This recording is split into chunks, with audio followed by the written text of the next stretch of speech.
भाजपच्या उमेदवाराला निलेश लंके यांची उमेदवारी एवढी जड जाते का? काय आव्हान आहेत त्या उमेदवाराची तुमच्या समोर? ज्याला मत द्यायचे तो आपल्याला प्रत्यक्षात भेटतो. पन्ना प्रमुखाची भूमिका, बूथ प्रमुखाची भूमिका किती महत्त्वाची असते मायक्रो लेवलवरती? पवार साहेब जे बोलतात त्याच्या विरुद्ध भूमिका असते. विखे घराणा आणि तुमच्यामध्ये एक सुप्त संघर्ष चालत आलेला आहे. हे निवडणुकीतले फंडे आहेत. नाही, माधव प्रयोग हा भाजपसाठी कायमच महत्त्वाचा आहे. आपसातले मतभेद कधी केव्हाही कोणत्याही फ्लोअरवर मांडता येऊ शकतात. मतभेद अजून बाजूला झाले नाही असं समजावं का मी? या अहिल्यानगरचा खासदार पुन्हा एकदा डॉक्टर सुजय विखे पाटील होतील याच्याबद्दल कुठलीही शंका असण्याचं काही कारण नाही.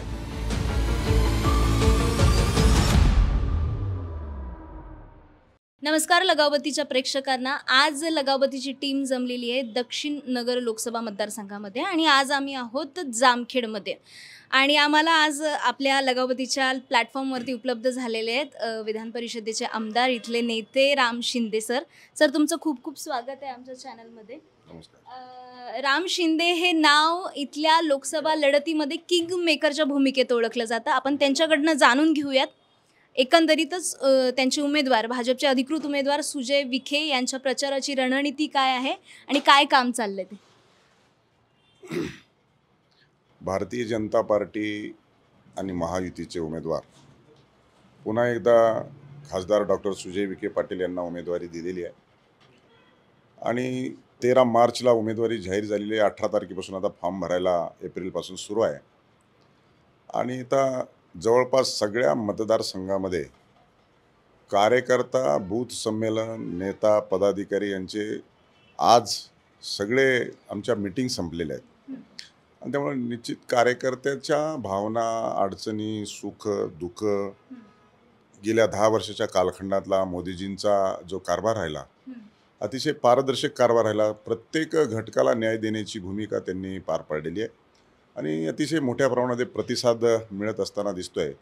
परंतु पहिल्यांदाच एवढा मोठा स्पॅन हा उमेदवार जाहीर झाल्याच्या नंतर जेव्हा मिळाला आणि त्याचा अतिशय चांगल्या पद्धतीनं फायदा घ्यायचं ठरवलं आणि हा फायदा घेत असताना प्रत्येक कार्यकर्त्याला आपला नेता आणि उमेदवार भेटतोय ही भावना अतिशय महत्त्वाची आहे आणि निश्चित की भारतीय जनता पार्टीचं जे मजबूत संघटन आहे की महाराष्ट्रात असेल, देशात असेल आणि त्याची ख्याती संपूर्ण विश्वात आहे. त्यामुळे संघटन 5 वर्ष जे मजबूत केलं, त्या कार्यकर्त्याला जे मुंबईहून, दिल्लीवरून फोन येतात आणि दरम्यानच्या काळात ज्याला मतं द्यायचे तो आपल्याला प्रत्यक्षात भेटतो.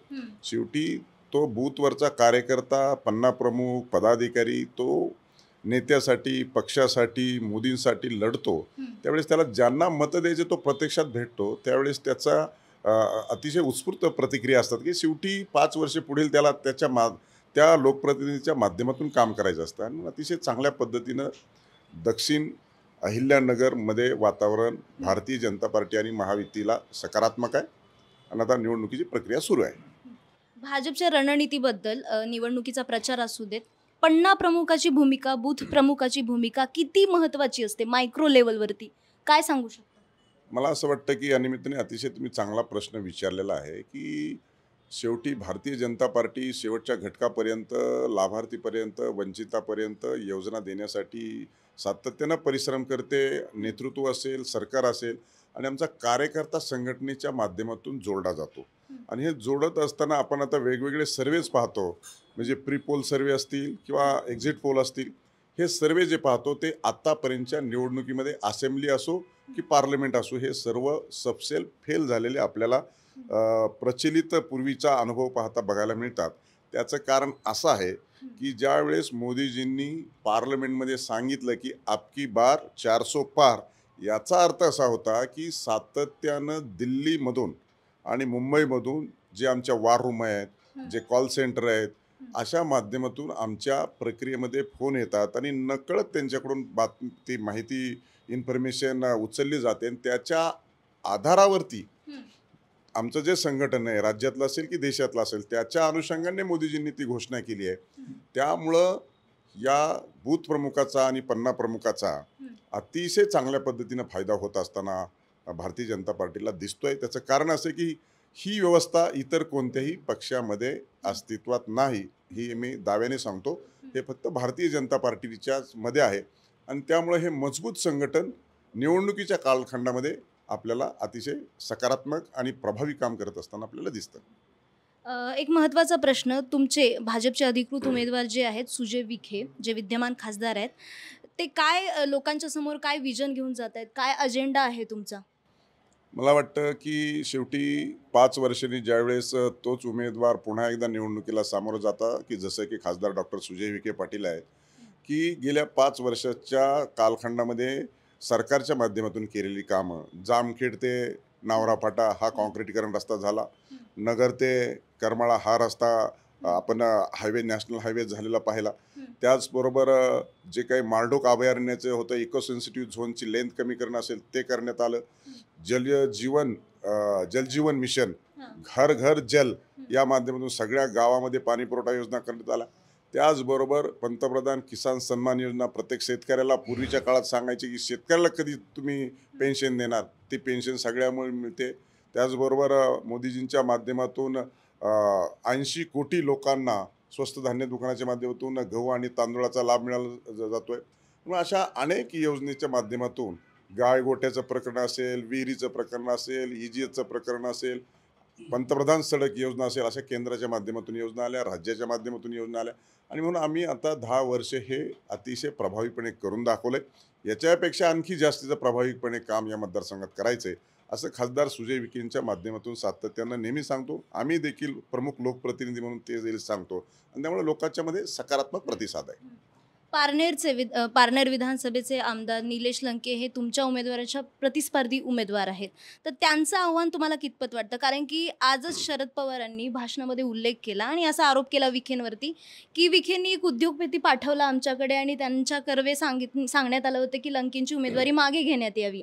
तर भाजपच्या उमेदवाराला निलेश लंके यांची उमेदवारी एवढी जड जाते का? काय आव्हान आहेत त्या उमेदवाराची तुमच्या समोर?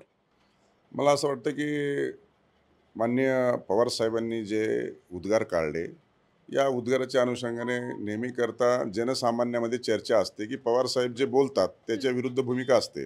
म्हणजे हा प्रश्न इथे लागू होतो की हे बोलले असतील म्हणजे ह्याला काही आता व्हेरिफिकेशन नाही आहे, त्यामुळे बोलले की नाही बोलले हा शेवटी संशोधनाचा भाग आहे. परंतु एकूणच जर या मतदारसंघामध्ये 6 विधानसभा क्षेत्र आहेत आणि 6 विधानसभा क्षेत्रावर जर विचार केला तर शेवटी भारतीय जनता पार्टी आणि महायुतीचं पारडं जड आहे. अनेक नेते आणि नेतृत्व आणि कार्यकर्ते आणि पदाधिकारी आणि संघटन मजबूत आहे. त्यामुळं काही अंशी आपल्याला असं जाणवतं की शेवटी लोकांना विरोधक म्हणून जो स्पेस आहे तो स्पेस विरोधक ते ऑक्युपाय करायला लागलेत. आता जे पवार साहेबांनी ज्या सभेत सभा घेतली आणि भाषण केलं, पण कोणत्याही मीडियावरती सभेत किती लोक उपस्थित आहेत हे दाखवले गेले नाही जाणीवपूर्वक. त्यामुळे त्यांना विरोधकाचा स्पेस मिळाला आहे, त्यामुळे मीडिया स्पेस ते घेऊ शकलेले आहेत. पण प्रत्यक्ष त्याचं मतदानात रूपांतर होणार नाही आहे, कारण ते लोकच बरोबर नाहीत, अशी सगळी प्राप्त परिस्थिती आहे.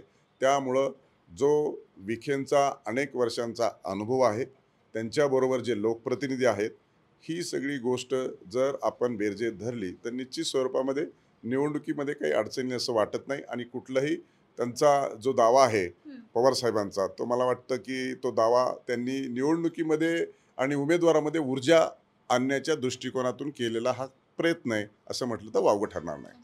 त्यांच्याच पक्षाचे आमदार रोहित पवार आणि तुम्ही ह्या जिल्ह्याचा जेव्हा विकासाचा मुद्दा येतो तेव्हा श्रेयवादाची लढाई लढते आणि तुम्ही दोघं आमने सामने दिसतात आम्हाला. MIDCचा प्रश्न असेल किंवा इतर कोणता असेल, तर ह्या श्रेयवादाच्या लढाईमध्ये काय तथ्य आहे, काय कामं सांगू शकता तुम्ही? मला असं वाटतं की शेवटी श्रेयवाद लोकांनी निवडून दिलेला आहे, लोकांना पश्चाताप झालेला आहे, ते काही करू शकलेले नाहीत. आत्ताच बघा एक सभा झाली तर मी 250 कोटीची पाणी पुरवठा योजना देवेंद्र फडणवीसनी महाजनसंवाद यात्राच्या माध्यमातून त्यांनी तत्वता मान्यता दिली. आज ताग आहे ती पूर्ण होऊ शकली नाही. केवळ त्यांना श्रेय मिळत नव्हतं, कारण आम्ही मंजूर केली होती. शेवटी आता शिंदेसाहेब सरकारमध्ये आल्याच्या नंतर त्यांनी ती मंजूर केली. 200 कोटीचा भिगवण ते अमरापूर रस्ता तो त्यांनी प्रलंबित ठेवला. त्याचबरोबर कोंबळी फाटा ते कर्जत तो रस्ता प्रलंबित ठेवला. मिरजगावची पाणी पुरवठा प्रलंबित ठेवली, राशींची पाणी पुरवठा प्रलंबित ठेवली. आणि अशा अनेक योजना की ज्या त्यांनी प्रलंबित ठेवल्या केवळ श्रेयवादामुळं. MIDCचा प्रश्न त्यांचा प्रस्तावाचा हा सदोष होता. तो MIDCचा प्रस्ताव तो गेलाच नाही, तर ते मंजूर म्हणून स्वतःचे सत्कार घेतले, इथं पाणी पुरवठ्याचे सत्कार घेतले. त्यामुळे अशा पद्धतीनं बालिश आणि श्रेय घेण्याचा केविलवाणा प्रयत्न केलेला आहे आणि तो जनतेच्या नजरेमध्ये सपशेल अयशस्वी झाल्यामुळं ते असे बेभान आणि बेछूट वक्तव्य करत असताना आपल्याला दिसतात. परंतु प्रत्यक्षात कृती मात्र जनतेच्या मनात काय स्थिती आहे ते आता येणाऱ्या कालखंडामध्येच लोक दाखवून देतील. पण मी 2.5 महिन्यात 1200 एकरवरती MIDC मंजूर केली, अधिसूचना काढली आणि आचारसंहितेच्या नंतर त्याच्यात राज्याचे मुख्यमंत्री, 2 उपमुख्यमंत्री, उद्योगमंत्री, पालकमंत्री यांच्या उपस्थितीमध्ये MIDCचा नारळ फोडू आणि उद्योग आणू. अच्छा. भाजपचा जो मतदार आहे त्याच्यामध्ये ओबीसी मतदार हा भाजपचा कणा समजला जातो आणि माधव प्रयोगही त्यामध्ये अंमलात आणला जातो आणि माधव प्रयोग म्हणा किंवा ओबीसी मतदार म्हणा आणि त्यांचा चेहरा तुमच्याकडे पाहिला जातो की एक ओबीसी नेतृत्व म्हणून असेल, माधव प्रयोगातला एक भाग म्हणून असेल. तर हे जे मतांचं टॅली असेल, हे मतांचे जे मताधिक्य असेल ते कसं कामी येईल भाजपच्या? मला असं वाटतं की हे निवडणुकीतले फंडे आहेत. नाही, माधव प्रयोग हा भाजपसाठी कायमच महत्त्वाचा राहिला आहे. ऐकून घ्या ना, माधव प्रयोग हा कायमच राहिलेला आहे. फरांदे, डांगे, मुंडे तेव्हा देखील होते, आता देखील आमचे अनेक नेते आहेत, इतरही पक्षामध्ये आहेत. त्यामुळं भारतीय जनता पार्टी ज्यावेळेस आमचे राज्याचे लोकनेते उपमुख्यमंत्री देवेंद्रजी फडणवीस सांगतात की आमचा म्हणजे DNA ओबीसीचा आहे, त्यामुळे निश्चित स्वरूपामध्ये हे ज्यावेळेस निवडणुकीमध्ये पोलरायझेशन करायचं असतं त्याच्यावेळेस हा प्रयोग वापरला जातो. परंतु प्रत्यक्षात कृतीतून ज्यावेळेस सरकार आणि सरकारच्या माध्यमातून लोकांना होत असलेला फायदा हाच उपयोगी येतो आणि जातीचा माधव, ओबीसी, सवर्ण हा देखील उपयोगात येतो. पण हा तो तो त्या त्या मतदारसंघात कशा पद्धतीनं त्याचं युटिलायझेशन होतं त्याच्यावरती ते डिपेंड असतं. अच्छा. निश्चितच. आणखी एक प्रश्न असा आहे की आम्ही बऱ्याचदा बातम्यांमध्ये असं बघतो की विखे घराणं आणि तुमच्यामध्ये एक सुप्त संघर्ष चालत आलेला आहे आणि आत्ता तुम्ही त्यांच्या पाठीमागे त्यांच्या प्रचारामध्ये असेल, त्या रणनीती असतील, जे काही योजना असेल, तर हे मनोमिलन कसं झालं? म्हणजे याआधी तुम्ही पण क्लेम केला होता की तुम्ही लोकसभा लढवणार आहेत, तुम्ही खासदार बनणार आहेत. तर हे काय असं घडलं की ते लोकसभेचे उमेदवार ठरले आणि तुम्ही त्यांचं काम करतायत प्रचाराचं? मला असं वाटतं की मी भारतीय जनता पार्टीमध्ये कोणीही व्यक्ती कोणत्याही पदासाठी इच्छुक होतं. याला लोकशाही सर्वात जास्त अधिकची लोकशाही भारतीय जनता पार्टीमध्ये आहे, त्यामुळे मीही इच्छुक झालो. पण जेव्हा केव्हा भारतीय जनता पार्टीचा राज्याचा, देशाचा आणि नेतृत्वाने निर्णय घेतला त्यावेळेसच राज्याचे नेते देवेंद्रजी फडणवीस यांच्यासमोर बैठक झाली आणि त्या बैठकीच्या अंती सांगण्यात आलं की आता ज्यावेळेस पार्लमेंटरी बोर्डाने उमेदवारीबाबत निर्णय घेतला तर याबाबत आपल्याला आता कुठलाही सुतोवाच करता कामा नये. जे काही तुमचे प्रश्न असतील त्या प्रश्नाच्या अनुषंगानं मी आणि राधाकृष्ण विखे पाटील साहेब दोघांनी ते प्रश्न समजून घेतले, ऐकून घेतले. त्याच्यावर निश्चित स्वरूपामध्ये भविष्यामध्ये आपण उपाययोजना करू आणि म्हणूनसाठी माझ्यासारखा एक हाडाचा निष्ठावंत कार्यकर्ता भारतीय जनता पार्टीत गेली 30 वर्ष झालेले आहे आणि म्हणून लोकशाहीमध्ये निवडणुकीमध्ये आपसातले मतभेद पक्षाला हानिकारक होतील अशा स्वरूपाचं कुठलंही वर्तन करू नये या भावनेचा मी कार्यकर्ता असल्याकारणानं नेतृत्वाने दिलेला आदेश, नेतृत्वाने दिलेल्या सूचना त्या अंमलबजावणी करून शेवटी हा उमेदवार भारतीय जनता पार्टीचा आहे. डॉक्टर सुजय विखे पाटील यांना उमेदवारी दिली आहे. आता त्यांना निवडून आणणं माझं प्रथम कर्तव्य आहे. बाकी आपसातले मतभेद कधी केव्हाही कोणत्याही फ्लोअरवर मांडता येऊ शकतात. अच्छा, मतभेद अजून बाजूला झाले नाही असं समजावं का मी? निवडणुकीमध्ये मतभेद समोर आणणारा हा कार्यकर्ता नेता भारतीय जनता पार्टीमध्ये असू शकत नाही.